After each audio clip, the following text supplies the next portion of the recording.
Hi, folks. Welcome to show 65. I can't believe it. We've finally, a week at a time, we've gotten to my age.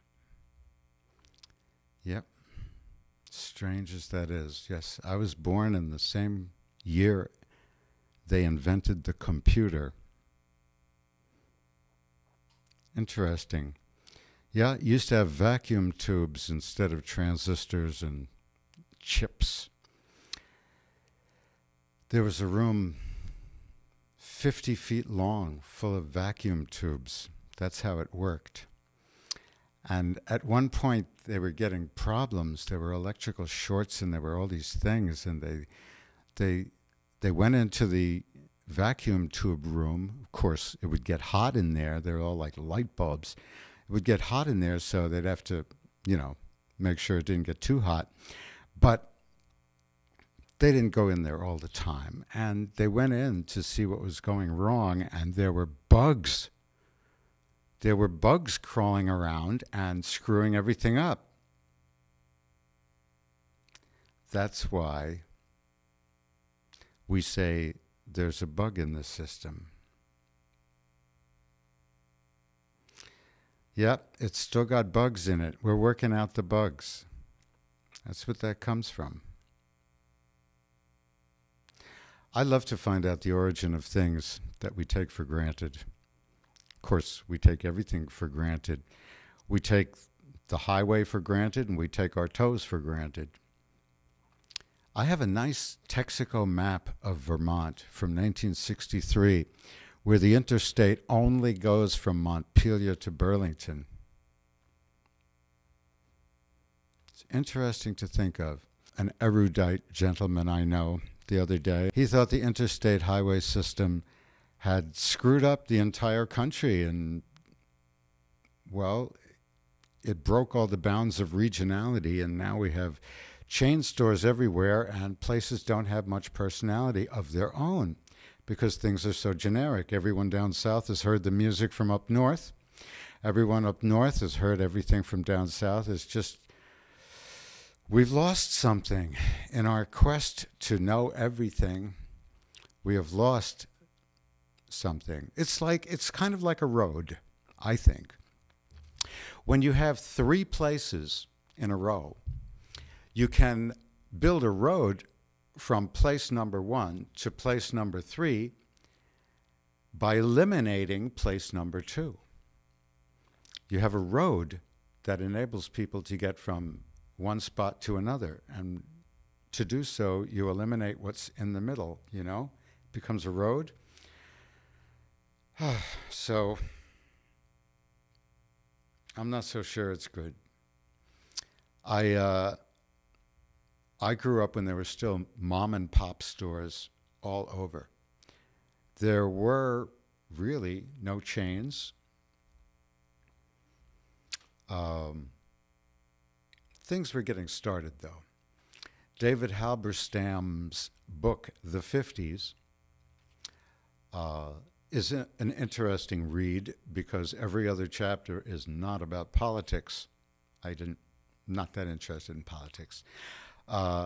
There's a chapter on Elvis and a chapter on Holiday Inn and a chapter on Ray Kroc and the growth of McDonald's. It's got some interesting things. Ray Kroc worked for a company in the Midwest that manufactured and distributed milkshake mixing machines. They have these little propellers that stick down into the metal cup, and you hook it on there, and you turn it on, and whizz, makes you a milkshake in a couple of seconds. And their biggest model did 6 at a time, 6 in a row. So a restaurant in California ordered 3 of these machines. And Ray Kroc said to himself, there's a place in California that has to make 18 milkshakes at a time. I've got to see what's going on out there. And he went out and met the McDonald's, and he said, this is great. We should franchise it.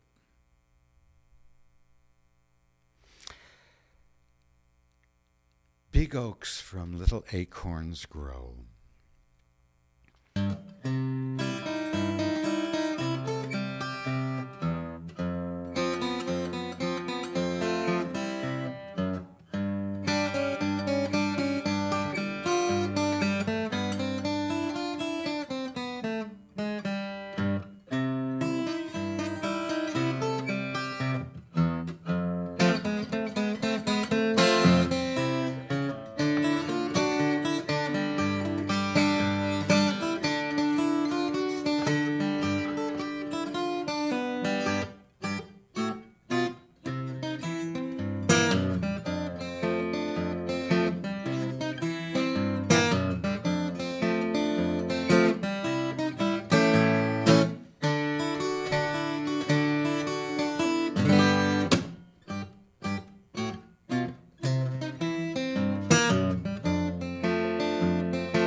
And there you have the St. Louis Tickle. The St. Louis Tickle, which I got from Dave Van Ronk and some other guy who said he worked out the arrangement and Dave Van Ronk stole it from him. I can't remember the guy's name. I saw him at some club in Hempstead, Long Island in 1965 or so. Could be 64. Could be 63. At any rate, I worked out the arrangement when I was 17, and it hasn't changed. And if you know the St. Louis Tickle, a famous ragtime tune, then you know I don't do it right. But that's okay. I chalk it up to when people used to ask me to play, I used to play that. Because I didn't know I could sing yet. I thought my voice was horrible. So they said, play us something, I'd play them that. I haven't played you that before, though. So there you go. I hope you were tickled to some extent. For me, it's no longer ticklish. It's no longer tickly. It's like, when and where will I make a mistake this time? But anyway, that's how it is. I'm not exactly a concert pianist kind of guitar player. Hey, somebody came in the door. That's one thing about this studio is you always know when somebody comes in the door. They did shut off the doorbell though, which is great. It goes bing bong about 4 times.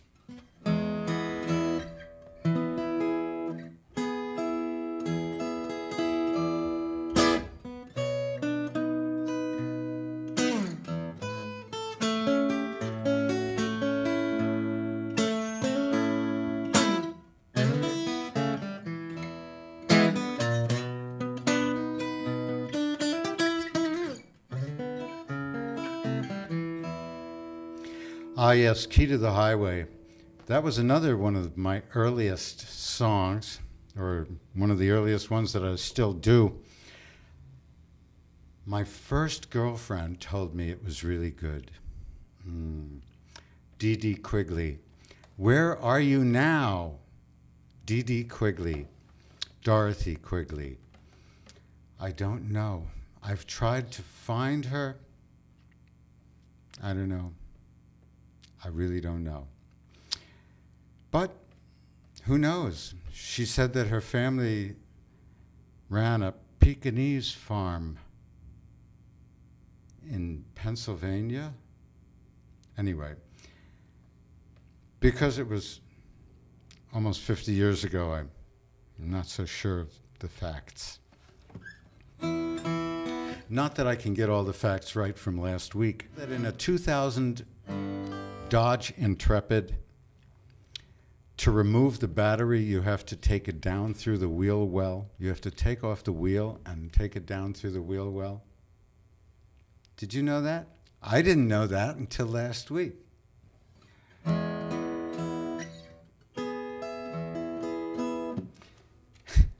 I found out. This is a Mexican restaurant in Santa Fe and Albuquerque, as you see. Sort of a mini chain, I guess. Maybe it's just two brothers and they each have one. I don't know. But the Mexican food was the best I've ever had. And I am really cheap. If you ask anybody who knows me, I'm pretty cheap. And I spent $20 on this t-shirt. That's how good their Mexican food was. It was astounding. I went there with my daughter a few years ago. I hope someday to return, and I hope their food is still as good. Want to see the back?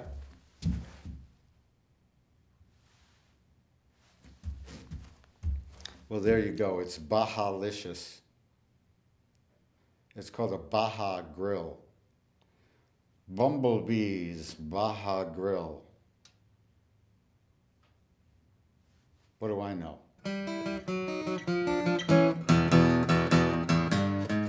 What's the matter with me? I don't have much to say. Sunlight sneaking through the window and I'm still in this all-night cafe. Walking to and fro beneath the moon, out there where the trucks are rolling slow. I'll just sit here on this bank of sand and watch the river flow. Wish I was back in the city instead of on this old bank of sand. With the sun beaming down on the chimney tops and the one I love so close at hand. If I had wings and I could fly, I know where I would go. But right now I'll sit here contentedly and watch the river flow. People disagreeing just about everything makes you stop and wonder why. Yesterday I saw somebody on the street who just couldn't help but cry. This old river just keeps on rolling though. No matter what gets in the way or which way the wind does blow, and as long as it does, I'll just sit here and watch the river flow.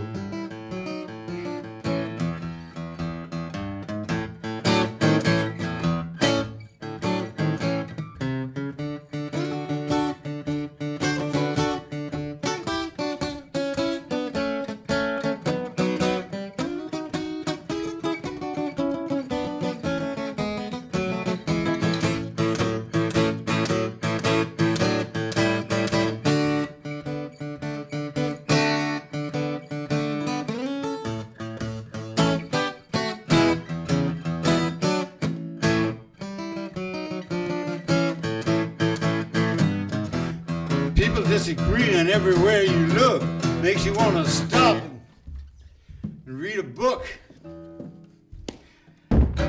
Yesterday I saw somebody on the street who was really shook. This old river just keeps on rolling, though. No matter what gets in the way or which way the wind does blow, and as long as it does, I'll just sit here and watch the river flow. Watch the river flow. Watching the river flow. Watching the river flow. I'll just sit here on this bank of sand and watch the river flow.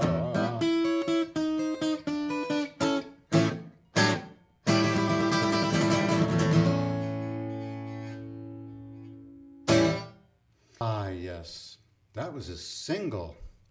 Yep, put that out as a single. That wasn't no album track. Put it out as a single, produced by Leon Russell, early 70s. Nice, it was a hit. I think I have that single, actually. And, oh gosh, what's his name? Carl Radel on the bass, and what's his name on the drums? The guy who did the Wilburys. I'll think of his name any second. Maybe. Don't think it was Jim Gordon. I think it was the other guy. And Jesse Ed Davis on guitar. Great guitar player. If you don't know anything about him, it's too bad. He didn't make a whole lot of solo albums, though I think he did make one or two. But unfortunately, he was a drug casualty. He was an Indian, a Native American. I'm from the old days. I wanted to look sort of like Jimmy Page, and that's why I have my hair kind of long and back, but now I'm starting to wonder if that's really ever going to work for me. Maybe I have to revert to my 50s nature and get a DA. Of course, DAs belong to the hitters, and I was never one of them. I was more like the nerd. Hitters were the guys who, if you said something to them that they didn't like, or you disagreed with them, it's possibly the same thing, they would hit you. That was their conversational gambit. Now I can stand with the captain. Yes, Captain America and Bucky. Bucky was his sidekick. Did you ever want to be a sidekick? Everybody had a sidekick. Isn't that interesting? R. Crumb did a good comic back in the 60s where two guys argue about which is the other's sidekick. It's great. Boudleaux Bryant.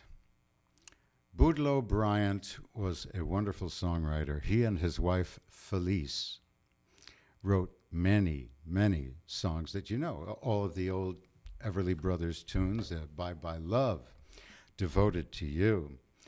A number of them. They wrote Rocky Top, and they wrote this one. They had 1,500 songs recorded. They wrote 6,000 songs. When he was writing those terrific teen hits for the Everly Brothers, Boudleaux was born in 1920. He was already almost 40 when he wrote those teen hits. Interesting. Anyway, he wrote this. First recorded by the Everly Brothers on their album, A Date with the Everly Brothers. It was first recorded on that, and then it was first made a hit by Roy Orbison. And, well, it wasn't a hit in the United States, but it was a hit, I think, in Australia And then in the UK, Jim Capaldi had a hit with it in the 80s. Oh, gosh, what a mess. I listened to it on YouTube. It's like, you know in 1 second that it was recorded in the 80s. And it's supposed to be sort of dancey. And for this song, oh my gosh. At any rate, I digress again. And now I digress from my digression to simply play you this song.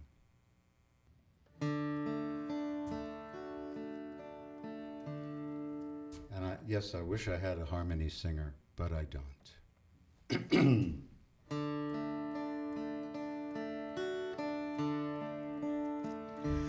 Love hurts, love scars, love wounds, and mothers any heart, not tough nor strong enough to take a lot of pain, to take a lot of pain. Love is like a cloud, pulls a lot of rain. Love hurts. Love hurts. I'm young, I know, but even so, there's a thing or two I learned from you. It really hurts a lot. It really hurts a lot. Love is like a stove, burns you when it's hot. Love hurts. Love hurts.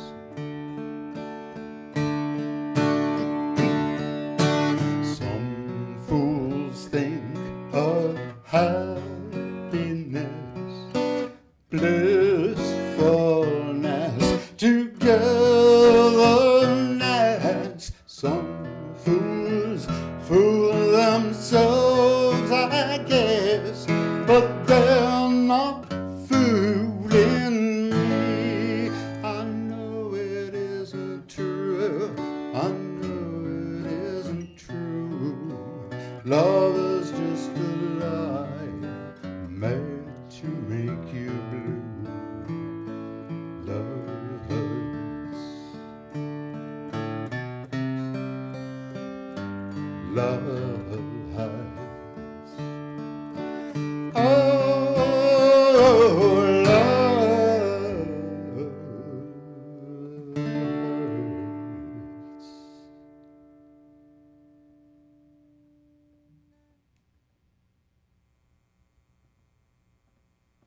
Do you read ebooks? I've never read an ebook. I like books that are real books. However, if I did have to travel a lot,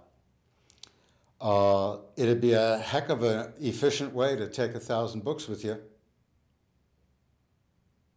So maybe someday.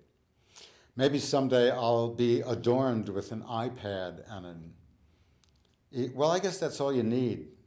You don't really need a Kindle or a what's it if you've got an iPad. iPads, they are back ordered, man. They are successful. That is one heck of a implement. Well, I hope you enjoyed show 65. I've enjoyed being here, for all you care. What do I know? It's very warm. It's in the 70s, even though it's still March. And that's really why I'm just wearing a t-shirt.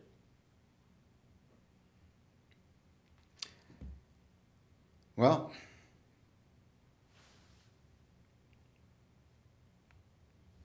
Looks like it's about time to go. I hope you enjoy whatever's on next, or if you turn the TV off, I hope you enjoy whatever you're doing next. Bye.